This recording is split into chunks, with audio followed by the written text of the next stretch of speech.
Thanksgiving was always a special time in our family.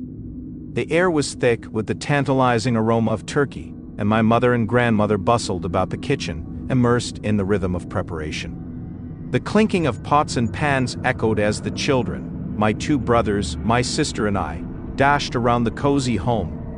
Our golden retriever Max followed close behind, his tail wagging with excitement for the festivities, while our cat, Whiskers, lounged in a sunbeam, indifferent to the chaos. I wandered away from the busy kitchen, enchanted by the warmth of the fireplace crackling in the corner. Grandma always said that the holiday spirit was most alive in our family home. But as I stood there, I sensed something different today, a subtle chill that lingered even with the fire blazing. "David, come help set the table," Mom called from the dining room, breaking my reverie. I moved to obey, but a whisper tickled the edges of my consciousness. It was soft yet discernible, like the rustle of dry leaves in the wind, an eerie contrast to the warmth surrounding me. "Help us," it seemed to say, "or perhaps find us." I hesitated, glancing back toward the kitchen where my grandmother was laughing, her voice rich with mirth as she shared stories of Thanksgivings past. As I stepped into the dining room, I found my siblings busy with the task of arranging the utensils, their laughter a comforting balm against the growing unease inside me. My focus drifted back to the kitchen, where Mom was pulling the golden brown turkey from the oven, steam rising like the fog of a forgotten memory. "Look at that bird," Grandpa said, stepping into the kitchen with a grin that matched the golden hue of the turkey. "That's a feast fit for a king." He brushed a fleck of imaginary dust from his shirt, his eyes twinkling with pride at our family gathering. Little did we know that the feast would be one to remember, but not for the reasons we anticipated.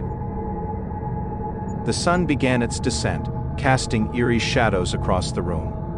The delicious smells began to morph into something foul, an undercurrent of decay threading through the scent of stuffing. I glanced nervously at Max. He whined softly, his ears perked, as though he could sense what I could not.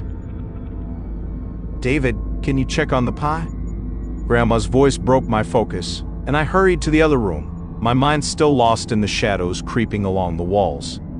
As I fumbled with the oven door, I noticed something peculiar in the reflection of the darkened glass.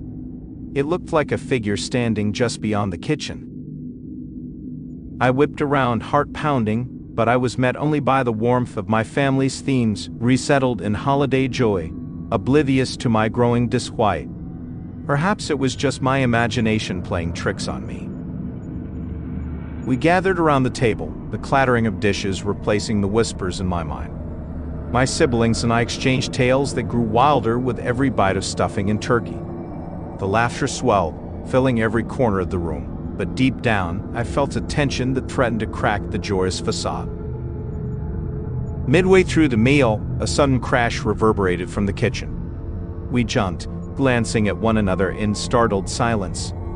The warmth of Thanksgiving was quickly replaced by the chilling uncertainty of what lay behind closed doors.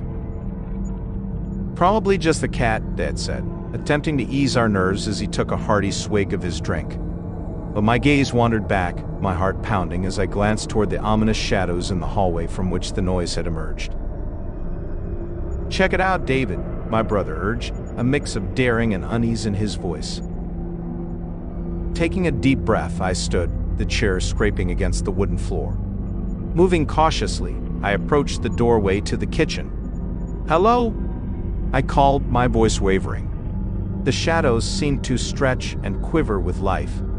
What was hiding beyond? The kitchen was ominously still, the warm light casting deep shadows that coalesced into shapes I couldn't identify. Then, from the corner, I caught a glimpse of movement, a brief flick of something pale and translucent before it vanished behind the dates of autumn's best offers. Suddenly, Whiskers hissed, arching her back. I turned just in time to see a figure, a woman draped in an ethereal gown, hovering near the oven.